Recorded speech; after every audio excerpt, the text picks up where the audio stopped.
in this edition of Bussin' Down Bars and shit, what I want to do is I want to briefly go over like some of the rules as far as rap verses are concerned. You know what I mean?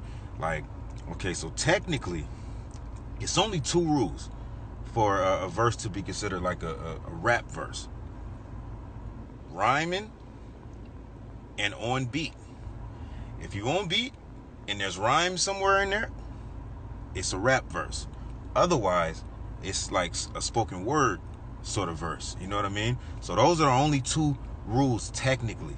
But as far as MCs go, we kind of have some loose, unspoken rules that we kind of stick to if we're considering those verses dope. There's certain rules that you kind of have to stick to, and most MCs, man or female, like would agree that these are some of the loose motherfucking rules we should stick to. I'm gonna bust down some of them. All right, so one, niggas say all the time, a line is over somebody's head. They be like, oh, that shit is over somebody's head, right? The rule for a line being over somebody's head, it has to be, whatever you're referencing has to be popular enough for the motherfuckers to be able to get it. And if they don't get it, then whew, it flew over their head. It can't be over a motherfucker's head if you referencing some shit nobody knows about. You know what I mean? Like, if you got a motherfucking uncle named Mac, right? And nigga, you got a line where you say, shit, nigga, I'm with the Mac like my uncle's wife, cause she's with Mac. You know what I mean? That nigga gonna be like, nigga, who the fuck is your uncle? You know what I mean? Like, you're referencing some shit nobody knows about. But believe it or not, rappers do that shit. They'll say some shit that it's like the masses don't know, so it's not over their head. It was just needlessly complicated. Like you complicated the message by saying some shit that nobody knows. So that shit is weak. That's not over a motherfucker's head. That shit is trash. You know what I mean? An example of some shit possibly going over somebody's head is alright, like Dice on the song when the Shoe Gang did what is that? That's Mixtape Monthly Volume 2. It's Rewriting History. We did Bad Meets Evil's Welcome to Hell song. Dice said, I spiked the punch, Weapon X, my nigga. Right? So, like, you spike punch with liquor or whatever. He said, I spiked the punch, Weapon X. Weapon X is Wolverine. Some might know that, some might not. It's common. I mean, it's probably common knowledge among like comic book heads. You know what I mean? He said, I spiked the punch, Weapon X, my nigga. That's hard. Probably went over some motherfucker's head, because some people probably just didn't catch that. You know what I mean? So the rule for going over a motherfucker's head, you have to be referencing something that most motherfuckers could get. All right. So a rule for now this is just me, possibly. I feel like the rule for being deep, like having a deep line, it has to be, it don't have to be clever, it don't have to be a metaphor, none of that. But I feel like it has to be something motherfucking feel. It has to tug at some kind of emotion. And I think it should be probably concise, straight to the point. You know what I mean? Like, now if you got a whole song where the meaning of the song itself is deep, that's cool. But as far as just a line that's deep, it got to be concise, straight to the point, some shit that tugs at your heart. Like, damn, it's either a true statement or something true enough where it makes you think like, damn, is that true? I'll give you a couple examples. I think Pac is one of the best examples of this shit. You know what I mean? He does it all the time. So, in my opinion, the greatest Tupac song ever is Changes. Right? He got a motherfucking slew of deep lines in that shit. So, like, when he say, I see no changes. I wake up in the morning and I ask myself, is life worth living? Should I blast myself? Tired of being poor, even worse, I'm black. My stomach hurts, so I'm looking for a purse to snatch. That's deep, because it's like, damn. So he's basically saying that being poor is not as bad as being black. So that makes you think like, damn, tired of being poor, and even worse, I'm black. Then the way it rhymes, worse, I'm black, purse to snatch. Hard. You know what I mean? Or like when he say, cops give a damn about a Negro, pull a trigger, kill a nigga, he's a hero. Like, you get celebrated for killing black people. Boom, hard. Tug at your heart. It's motherfucking right to the point. You know exactly what he mean. Boom, deep. And that same song, what'd he say? Although it seems heaven sent, we ain't ready to see a black president.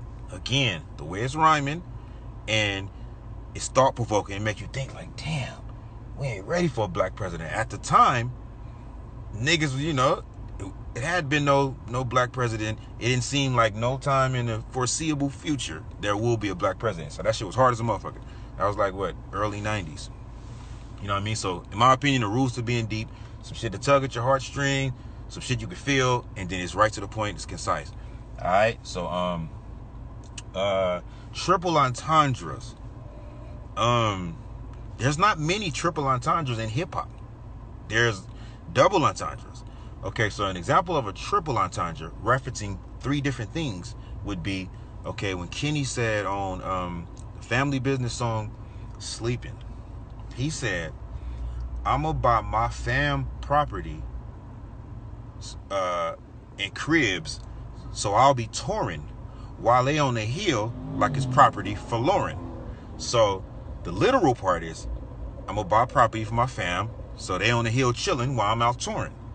The two things he's referencing is Wale, his name is for Lauren, so he said Wale on the hill like it's property for Lauren. The other thing he's referencing is Lauryn Hill. Why they on the hill like it's property for Lauryn Hill. You know what I mean? And Wale is like how a nigga be like, hey man, I'm gonna go smoke this blunt while they in the house. You know what I mean? While they. Boom. Triple entendre. You know what I mean? It's not a lot of those in hip hop. Now, let me see. So, fucking, another thing. There's, like I said, these are loose rules that MCs kind of consider when we're writing raps, that it's not a technical rule in hip hop. It just, we kind of consider it rules when it comes to writing a dope verse. Certain things that's pretty common for rappers to stick to, but the great rappers kind of bend these you know, these common methods. So like it's pretty common for every rapper to have like if it's 2 bars, then there's only one you know, rhyming sound for every 2 bars. So you can extend that 2 bars to 4 or 6 or 8 or whatever, but if it's 2 bars, it's not common for there to be 2, you know, rhyming sort of sounds in 2 bars. Jay-Z does it a lot though. I'm gonna give you an example. Like in the song Just Like That, yo, he was like, life's like a treadmill, niggas running in place, getting nowhere fast, whole year done passed. You know what I mean? He was supposed to rhyme with running in place again. But, so running in place is 1 bar, and then when he said get nowhere fast, whole year done passed, that's a whole nother bar. So that bar rhymes with itself, and the other bar rhymes with the previous lines in that verse. Another example is when Jay-Z was like, he say, brandish iron, outlandish buying, Bentley coupes, not bragging, just simply the truth. He's supposed to say, brandish iron, outlandish buying, something, man, this iron. You know what I mean? But he said brandish iron, outlandish buying, Bentley coupes, not bragging, just simply the truth. So 1 bar rhymes with itself, and the other bar rhymes with itself. You know what I mean? Like, the true motherfucking dope niggas can play with those shit. It still sounds motherfucking dope because of the way he put it. You know what I mean? Another thing that's common for niggas to do. You know, when niggas have a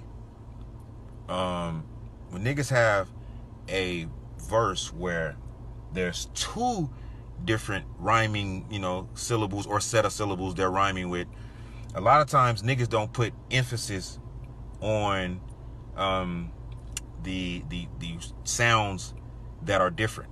Like if a nigga's rhyming with tree branch, and then he has a bunch of rhymes that sound tree branch, and then he has some other ones that sound like fucking bar stool. They're all going to be kind of like the same. Nigga like Crook is going to change the pitch in his voice or change something to where you notice that he's rhyming with these things up here and those things down there in the same rhyme scheme. I'm gonna give you an example. The song, the Shoe Gang song featuring Royce and Crook is the Cypher 2. When he said, I'm the nigga you should call when kicking the raw. Written, I master what y'all call spitting my ice cold sentences frost. Spitting, I'm shitting on y'all. Gripping the sawed off. You were lost. Getting your paws gnawed off by the big dog. Listen. So he could have just said, I'm the nigga you should call when kicking the raw. Written, I master what y'all call spitting. I'm and it's all spitting. I'm shitting on y'all. Gripping the floor. You know what I mean? All could have just been like one tone. But sitting, those sound that way. Paws gnawed off by the big dog. Listen. You know what I mean? So he was changing them so you could kind of hear, you know, what he's doing sonically. And to me, I kind of almost look at it like a drummer. You know what I mean? The drummer doing this, then hit those up there. He doing these down there. Boom, boom, boom. Boom, boom. You know what I mean? He's changing the sound. So the great MCs do that. Now, again, if you got enough motherfucking swag and sauce on you, you can do all type of different shit to bend rules and shit. Like when Kanye said, what'd he say? Don't ever fix your mouth like collagen to say something where you end up apologizing, right? That was kind of swagful. But apologizing is not a word. It's like, I guess he's saying apologizing, but it's not a word. Sounded dope though, so he pulled that off. You know what I mean? Another one where a nigga kind of bended some shit is when Wayne says real G's move in silence like lasagna, technically he need more context for that. You know what I mean? Like when I first heard it, I was like, it's hard, but you know, I wouldn't have done it that way. Like real G's move in silence. If I was going to say the move in silence, all of that, I probably would have made, like that's a simile. Real G's move in silence like lasagna, right? You know, a metaphor is when you put something in place of what you're referencing. Like if you say, my flow is on some sun shit, you're saying your flow is hot like the sun, but you just said my flow is on some sun shit, which means sun is the metaphor for hot. My flow is on some sun shit. If you say my flow is hot like the sun, then that's a simile, right? So he said real G's move in silence like lasagna. So, but it's technically, he just saying, you know, there's a silent G in lasagna. I probably would have made something like, I probably would have referenced myself as like a silent G. And then I would have said something about like spelling the word lasagna or something. It has a silent G. I don't know. I would have made it different. But the way he did it was dope. Motherfuckers love that line, and he pulled it off. And I think, you know, when you got the sauce on you, you swagful enough and creative enough, you can do all type of shit. You know what I mean? Speaking of Lil Wayne, a couple months ago, a nigga asked me who was a doper MC, Lil Wayne or Andre 3 Stacks, right?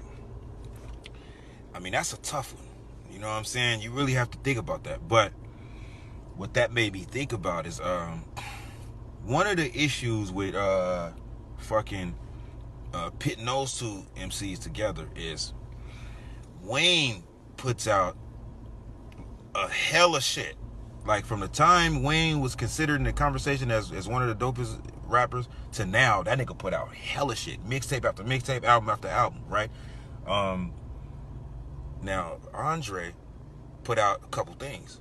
A couple feature verses here or there and shit like that. So it's kind of probably unfair to Wayne to make a proper, you know, comparison. It's almost like, it's like if you was sitting in on two motherfucking basketball players warming up in the gym and shit, and one nigga get up and this nigga shoot 150 shots, like 3-pointers. He make 100 of them motherfuckers, miss 50. Sit back down. Another nigga stand up and nigga shoot 5 shots, 3-pointers, sink all of them, and sit down. And one nigga made 100% of his shots, the other nigga, you know, made 2/3 or whatever. Could you say the nigga that made 100% of his shots is a better shooter? Could you say that? I mean, no, you couldn't. I mean, you know what I mean? Like, technically, you could say he shot at a higher percentage, but he didn't shoot enough to be considered. You know what I mean? Now, that ain't no knock at 3 Stacks. 3 Stacks is one of the greatest rappers ever. I'm just saying that I think that to properly gauge which one of them two like are the dopest, they would probably have to motherfucking nigga do 10 verses. Like, if Andre went in one room, nigga, and spit 10 16s on, you know, 10 different beats, and then Wayne spit 10 different beats, different verses on those same set of beats, and, you know, who would come out, like, I don't know, it's kind of hard to say. All I know is Wayne put himself out there. Like, nigga, I got hella verses for you niggas to judge from, and a lot of them motherfuckers is crack. So, you know, but that's just a side note, man. I'm you know, just busting down bars and shit with you niggas, man. Y'all niggas be blessed out there. Be safe and all that good old shit.